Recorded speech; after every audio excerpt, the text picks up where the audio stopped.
María no ha incorporado. Ahora sí.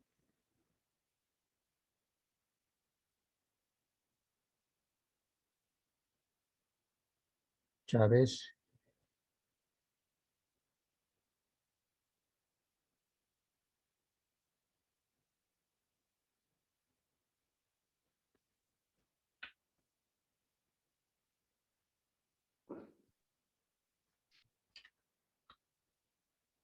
José. Ya está. Perfecto. Entonces, ahora vamos a ver dentro de nuestro tema, que es el continente americano. Habíamos establecido las tres regiones, la región denominada Norteamérica, Centroamérica, y que Centroamérica está dividida en dos componentes, que es el Istmo, que es la parte de la franja que une desde México hasta, que inicia, es decir, une desde México, terminación de México, hasta terminación de Panamá, para conectarse con el continente, con la región de Sudamérica. A ese llamamos, a ese cordón llamamos el Istmo, y la parte insular de Centroamérica que estuviera constituida por todo el Caribe y las islas que están en ese sector, para luego ingresar a la región de Sudamérica. Bien, ahora veremos el Polo Norte y estableceremos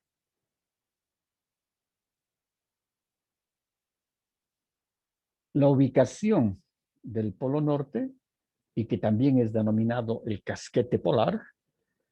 Podemos ver acá, por ejemplo, en esta imagen satelital, ¿no? Toda la parte blanca es la que corresponde al casquete polar en el mar Ártico. Está ubicado en el mar Ártico. Es uno de los lugares de la superficie del planeta que es coincidente con el eje de rotación. No nos olvidemos de que tenemos dos movimientos, ¿no? La Tierra tiene dos movimientos. El de rotación, que lo realiza en su propio eje, ¿no? Y esto nos denota el día y la noche. Entonces, aquí está el casquete. Y el otro, que es el de traslación. Aquí tenemos el Sol y una, dos, tres. Y aquí estuviese la Tierra. Entonces, esta rotación que realiza nos determina las estaciones, ¿no? Y el año calendario.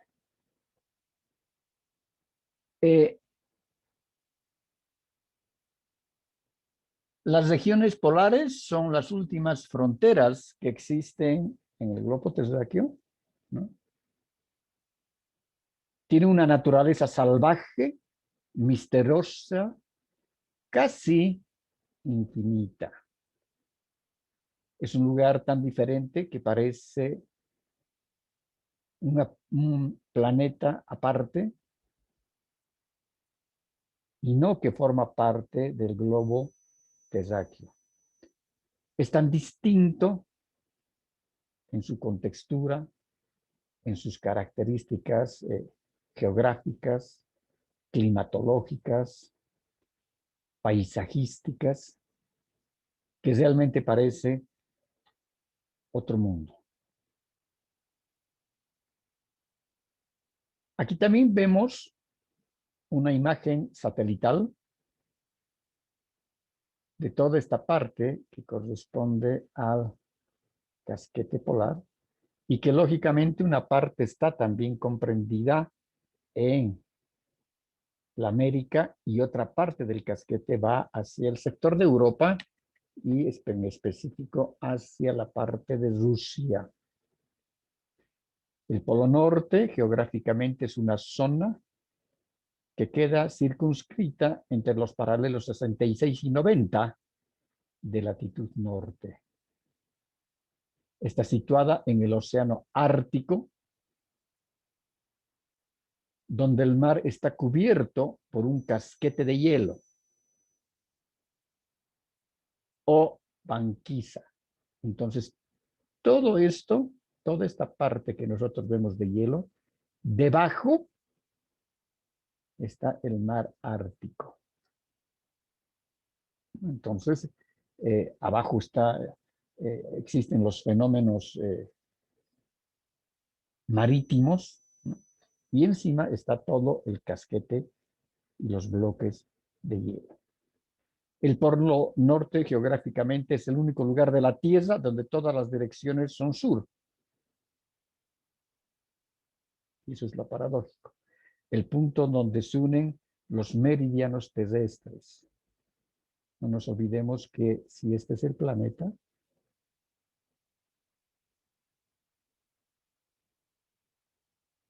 todos los meridianos, es decir, estas son líneas imaginarias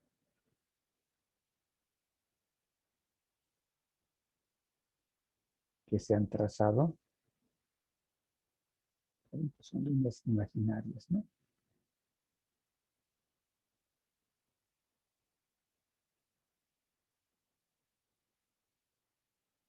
Si vemos en esta otra imagen, estas características que tiene el casquete polar y estos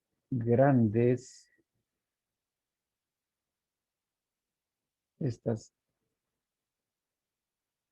grandes e inmensas piezas de hielo, los icebergs y todo aquello, entonces están ubicadas en este sector.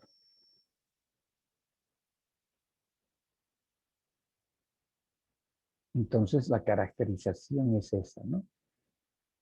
A pesar que todo es blanco, pero también blanco, hay y existen este tipo de estructuras geográficas. Sí, se puede ver una parte plana, pero existen esas estructuras que se pueden apreciar en, en el sector. Y que lógicamente es también la acumulación de hielo por los millones y millones de años, ¿no? Que se han ido acumulando. ¿Cómo se llega al Polo Norte? Se puede llegar por Europa, se puede llegar por la América, ¿no? Es decir, hay diferentes medios que nos permiten llegar hacia el casquete. Pero se recomienda que para llegar al Polo Norte, desde España como punto de partida, se tiene que salir desde Madrid o Barcelona hacia Longberg, hacia Noruega, es decir, hacia los países nórdicos de Europa, vía Oslo en un vuelo aéreo regular. Después se parte en un Antonov 74, haciendo base en Borneo, que está situada a los 89 grados norte. A continuación se hace una ruta hacia el Polo Norte tras ser depositados a 100 kilómetros. Y posteriormente se llega al Polo Norte. La duración total del viaje al Polo Norte es de aproximadamente 12 días. Para hacer este viaje se tiene que ir muy bien preparados con un grupo de expedicionarios, exploradores, el equipaje necesario, una buena brújula, ropa de abrigo, ropa térmica principalmente, porque no nos olvidemos de que las temperaturas pueden bajar a 20, 30, 40 grados y además casi todo el año existe una corriente de vientos muy fuerte, que en algunos casos llegan hasta 100 kilómetros por hora, y lógicamente que esos vientos helados, ¿no? Hacen de que el clima inclusive se sienta mucho, pero mucho más frío.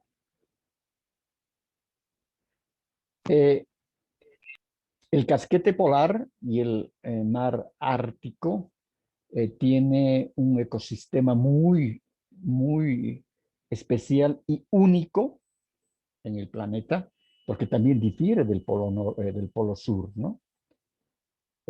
Si vemos ese ecosistema en esa biocenosis, ¿no? Podemos ver de que la fauna, es decir, los animales del Polo Norte, son especies endémicas. ¿Y qué significa especies endémicas? Significa que son especies propias del lugar, originarias del lugar. Johnny, quisiera que por favor me habilite su cámara y quiero ver sus apuntes.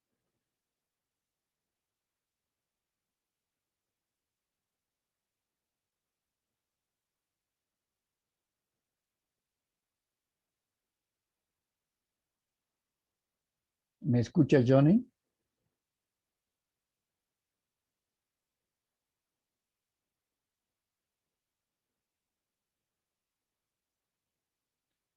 Johnny,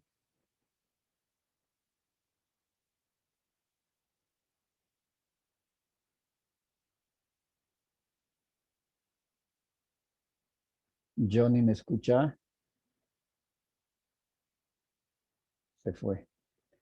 Lourdes, Lourdes, ¿me escucha?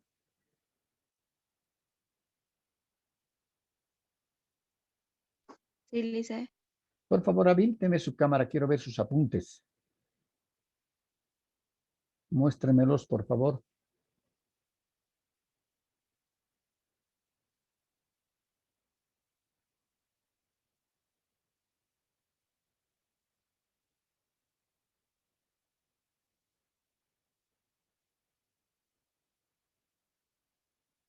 ¿No está tomando apuntes?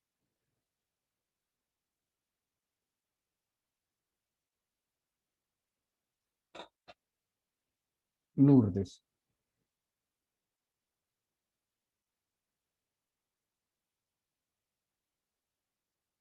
Carol.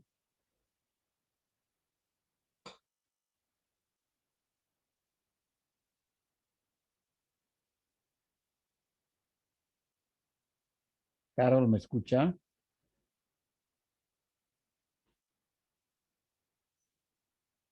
Carol.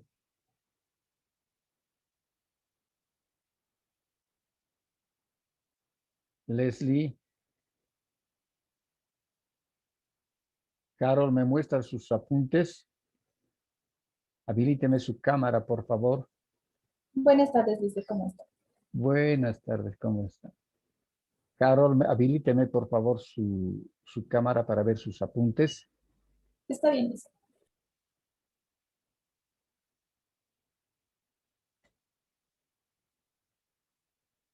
Perfecto, Carol. Gracias. Harold.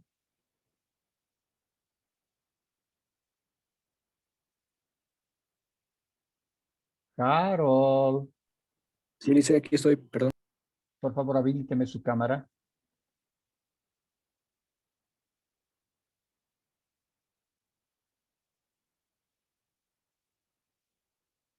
Sus apuntes, por favor.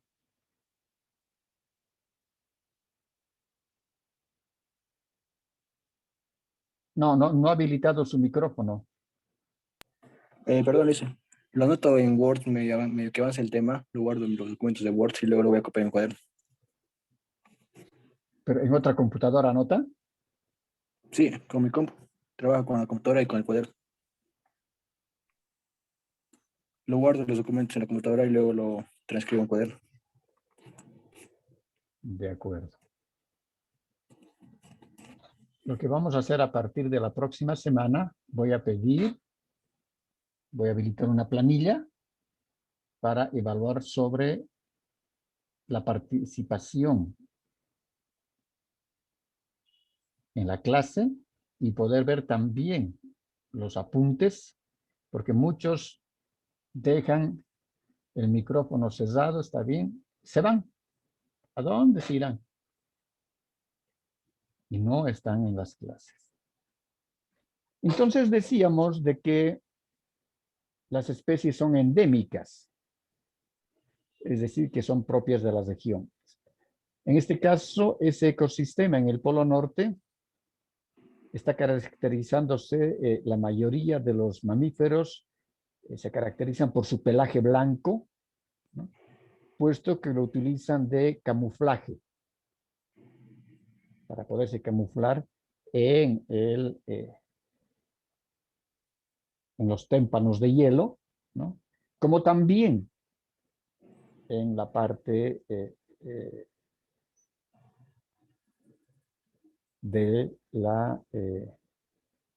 del mar, ¿no? Y también para protegerse o atacar a sus presas y también como un medio, ¿no? Que les permita mantener el calor en el cuerpo, en toda la estructura. Son generalmente, en este caso, de pelaje o plumaje bastante ampuloso y les permite mantener y acumular bastante grasa y además les permite acondicionarse para mantener el calor necesario. Las principales especies en este lugar son el oso polar, la foca, la morsa, el reno, el elefante marino y el león marino. Es decir, hay especies como el oso polar que son inmensamente grandes, los elefantes marinos lo mismo, y el león marino también que son muy grandes. Acá podemos ver una imagen del oso polar y vemos que todavía en este sector del casquete existe algo de vegetación, muy poca, muy rara, pero hay algo, porque hay otros lugares donde no encuentran ustedes una rama. Este mamífero más fuerte es el más fuerte del Polo Norte, y una característica fundamental, por ejemplo, en estos mamíferos es de que requieren de líquido, pero no pueden tomar agua. Los mamíferos no pueden tomar agua porque el agua es salitrosa, es decir, es salada, porque el mar Ártico es salado. Entonces ellos tienen que ver la forma de tener que proveerse de líquidos para su organismo. Se alimentan de todos los animales árticos, excepto de los zorros y los lobos, los osos polares. A pesar de esto, su comida favorita son las crías de las focas y los renos. Los osos no toman agua, ya que en su ambiente es salada y bastante ácida. Entonces sacan los fluidos, el líquido para subsistencia, de los fluidos necesarios de la sangre de sus víctimas, en este caso de sus presas, que serían las crías de las focas, los renos, etc. Entonces absorben toda, hasta la última gota de sangre, y eso les sirve como líquido, ¿no? Para la subsistencia. Los osos polares están amenazados por la caza y por la comunidad de contaminantes en el hielo y la atmósfera ártica y el calentamiento global que se está viviendo actualmente. En un tiempo más, los osos polares, si no se los cuida, si no se los protege, ya van a ser especies en extinción. Acá tenemos la foca. La foca es carnívora, se alimenta de peces, calamares, moluscos. crustáceos, etc. Una característica fundamental es que viven en grupos. La foca es un excelente nadador de pecho y de espalda. Bucea y alcanza profundidades hasta de 60 metros y puede permanecer bajo el agua entre 10 a 15 minutos. Es decir, asciende, desciende, asciende, desciende. Uno de los atractivos más importantes y que los turistas se trasladan hasta estos confines del planeta es justamente por las auroras boreales. En febrero, cuando es invierno, en el Polo Norte hay un fenómeno atmosférico precioso llamado la aurora boreal. En las largas noches de Polo Norte se puede ver el cielo lleno de luces de colores y que están en constante movimiento. El sol produce pequeñas explosiones que entran en los polos y por eso se ve el cielo lleno de colores. Eso es la aurora boreal, con una multitud de colores en el cielo. Y mucho más también se aprecia con el flujo de la corriente de los vientos. Entonces es un espectáculo único en el planeta poder ver las auroras boreales, ¿no? Con esos colores, multitud de colores que rodean todo ese paisaje. Es algo fenomenal y es por eso que los turistas se trasladan para tener esa experiencia hermosa. En relación a la población, es decir, a los habitantes que radican en el lugar, son denominados esquimales. Y en relación a su idioma y su religión, el idioma de los esquimales es el Inuit, un idioma propio, y la religión principalmente se basa en ritos. Los ritos más importantes eran los concernientes a la caza y a las representaciones de los protectores sobrenaturales de la casa, la tierra y el mar. Es decir, que su cosmovisión, la cosmovisión significa cómo ellos se ven a sí mismos, cómo ven a su entorno, es decir, al grupo de personas, al entorno del ambiente, del medio ambiente que los rodea, y lo sobrenatural, es decir, lo metafísico. Esto significa cómo ven lo metafísico, cómo ven a sus dioses, a sus deidades. Y los dioses de los esquimales están representados en animales, están representados en fenómenos naturales, ¿no? Y, lógicamente, que también realizan rituales a sus dioses.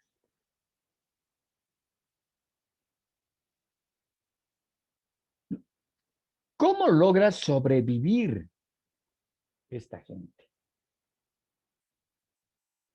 La alimentación de estos pueblos esquimales, por el frío de las tierras del norte, donde no crece ninguna planta. En algunos lugares habíamos visto, sí, que hay algunos champales, que hay algunos pequeños arbustos, ¿no?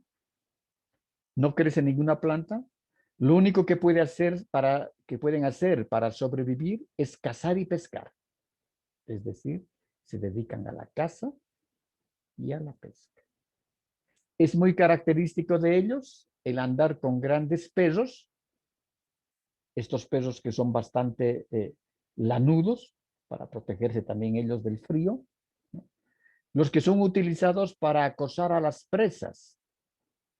De los animales que cazan, aprovechan todo: la carne, la grasa, la piel, la sangre, los huesos e inclusive los intestinos.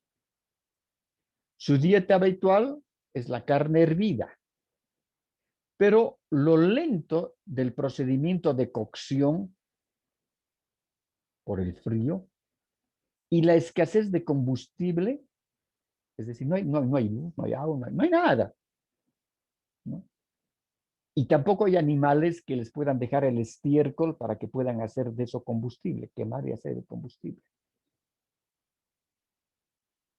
En algunos casos les obliga con frecuencia a comer carne cruda, y esta carne cruda, como el sector es salitroso, el hielo es salado, entonces deshidratan la carne con la sal que se proveen del hielo y se hace charque. Entonces comen esa carne charque cruda.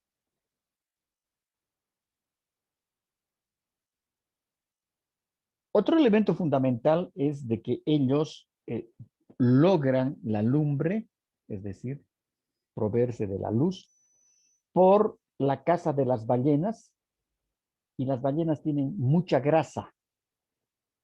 Entonces acumulan la grasa para hacer la lumbre, tipo velas, tipo pequeñas hogueras, que les permite dar esta luz que vemos acá.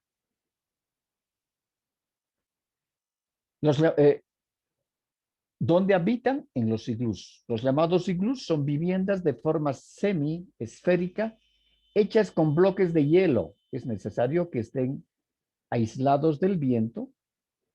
Los esquimales los construyen parcialmente bajo la tierra para que estén mejor protegidos.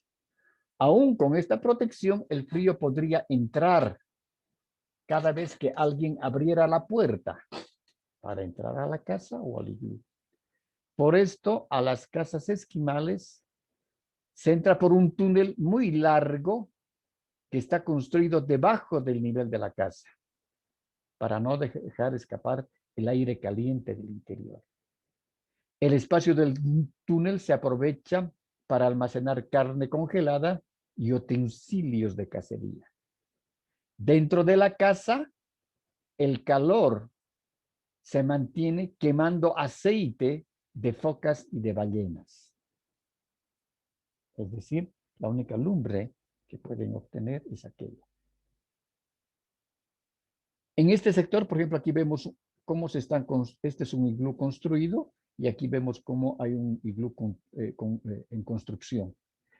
Aquí vemos que hay algo de una vegetación muy rala, ¿no? Y van acomodando los bloques de hielo que los van cincelando hasta formar esta característica de la vivienda. Pero la vida cambia, todo cambia.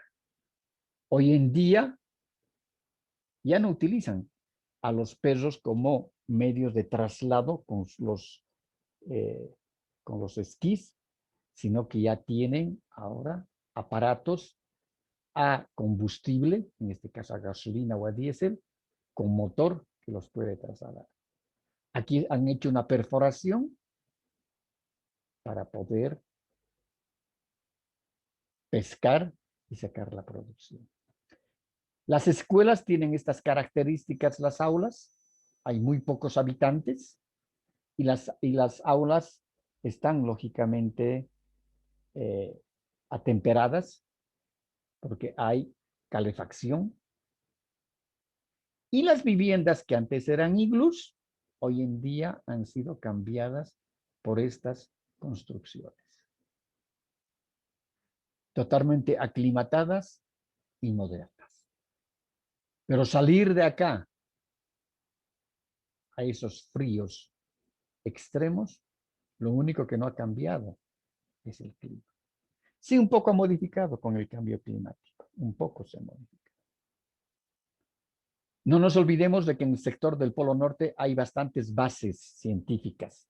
Hay bases científicas de los rusos, de los norteamericanos, de los franceses, de los italianos, etc. Porque es un centro y son generalmente están distanciados unos de otros, por lo menos en unos 15, 20 kilómetros de cada centro de investigación, porque ahí se desarrollan las principales investigaciones para ver justamente los cambios atmosféricos que se están produciendo en el planeta, o también para ver cómo es la estructura que ha tenido la evolución de los suelos en el planeta. Preguntas.